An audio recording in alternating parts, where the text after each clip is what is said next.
प्रेम से कहिए राधे राधे। सभी तीर्थों का देखिए राजा किसको बनाया गया है? प्रयागराज तीर्थ को बनाया है। क्या बनाया है? तीर्थों का राजा कौन है? प्रयागराज जी। नारद जी जाते हैं प्रयागराज जी से, कहते हैं, ध्यान से सुनना क्या कहते हैं नारद जी, उल्टी पट्टी पढ़ा देते हैं नारद जी महाराज। और नारद जी महाराज का उद्देश्य क्या है मालूम है? एक भक्त को भगवान से मिलाना ही नारद जी महाराज का कार्य है। भटके हुए को सही राह दिखलाना ही नारद जी का कार्य है। नारद जी महाराज प्रयागराज जी के पास जाते हैं। बड़े ध्यान के साथ सुनिएगा, सबकी निगाह व्यास की तरफ होनी चाहिए। नारद जी महाराज कहते हैं कि हे प्रयागराज, हे पुत्र, भगवान श्री हरि नारायण जी ने तुम्हें सभी तीर्थों का राजा बनाया। प्रयागराज जी कहते हैं हाँ नारद जी, मैं सभी तीर्थों का राजा हूँ। तो नारद जी कहते हैं सभी तीर्थ तुम्हें टैक्स देने आते हैं। टैक्स अर्थात कर देने आते हैं। क्या देने आते हैं?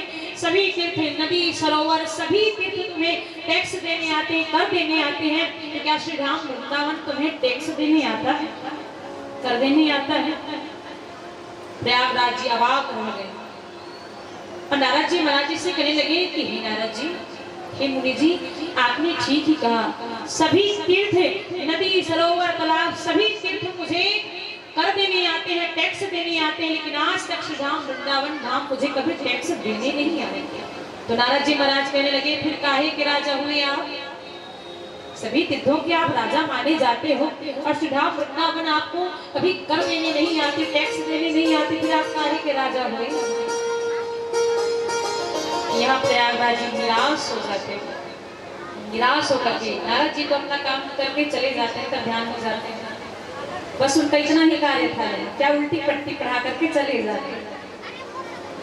तो यहाँ निराश होकर के प्रयागराज जी, तीर्थराज जी कहाँ चले जाते हैं? बैकुंठ धाम चले जाते हैं। अब मालूम है जब बैकुंठ धाम जाते हैं कौन? तीर्थराज जी, प्रयागराज जी शेष शैया पर श्री हरि नारायण जी लेटे हुए हैं। मालूम है तीर्थराज प्रयागराज जी कहते कि हे प्रभु, प्रभु को प्रणाम करते हैं कि हे प्रभु, आपने मुझे सभी तीर्थों का राजा बनाया। आपने मुझे सभी तीर्थों का राजा बनाया है, सभी तीर्थ मुझे टैक्स देने, कर देने आते हैं, लेकिन हे भगवान, आज तक जो है कभी वृंदावन धाम मुझे टैक्स देने नहीं आया, फिर मैं कैसे राजा हुआ? मालूम है यहाँ से सैया पर लेटे श्री हरि नारायण जी कहते हैं कि हे तीर्थराज, हे पुत्र, हे प्रयागराज। श्री हरि नारायण जी कहते हैं कि हे पुत्र, हे प्रयागराज, हे तीर्थराज, ये सच है कि मैंने सभी तीर्थों का, मैंने तुम्हें राजा बनाया है, अधिपति बनाया। ध्यान से सुनना क्या कहते हैं भगवान। हे प्रयागराज जी, आपने ठीक ही कहा, मैंने आपको सभी तीर्थों का राजा बनाया है।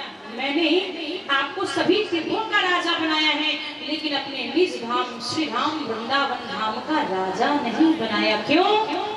क्योंकि वहाँ मैं भी राजा नहीं हूँ, वहाँ का श्री राम वृंदावन धाम का मैं भी राजा नहीं हूँ। क्यों? क्योंकि वृंदावन धाम का मैं भी प्रजा हूँ, वह तो मेरा निज धाम है और वहाँ की रानी नहीं, महारानी श्री ठाकुरानी श्री राधा रानी जी है, जिनका सेवक तो मैं भी, जिनके चरणों को बाल कृष्णलाल जी दबाते हैं। मुक्ति भी जहाँ भरती है पानी, ऐसा क्या है वृंदावन धाम है। इसीलिए मैं हमेशा व्यासपीठ से कहा करती हूँ, एक बार अयोध्या जाओ, 2 बार द्वारिका, 3 बार जाके त्रिवेणी में नहाओगे। एक बार अयोध्या जाओ, 2 बार द्वारिका, 3 बार जाके त्रिवेणी में नहाओगे, 9 बार नासिक, 12 बार जाके बद्रीनाथ घुमाओगे, कोटि बार काशी, केदारनाथ, रामेश्वरम, बार गया जगन्नाथ, चाहे जहाँ जाओगे होंगे प्रत्यक्ष जहाँ दर्शन श्याम श्यामा के। वृंदावन जैसा आनंद कहीं नहीं पाओगे, वृंदावन जैसा आनंद कहीं नहीं पाओगे। लेकिन वृंदावन को छोड़ करके, वृंदावन की पावन भूमि को छोड़ करके भगवान अभी कहाँ आए हैं? कहाँ आए हैं? बिरला गांव नहीं आए हैं, बिरला क्या आए हैं? बिरला धाम आए हैं। तो एक बार बड़े भाव के साथ क्या कहेंगे सभी? कैसे कहेंगे? कैसे कहेंगे? वृंदावन में केवल राधा रानी जी का ही हुक्म चलता है, कृष्ण का हुक्म नहीं चलता।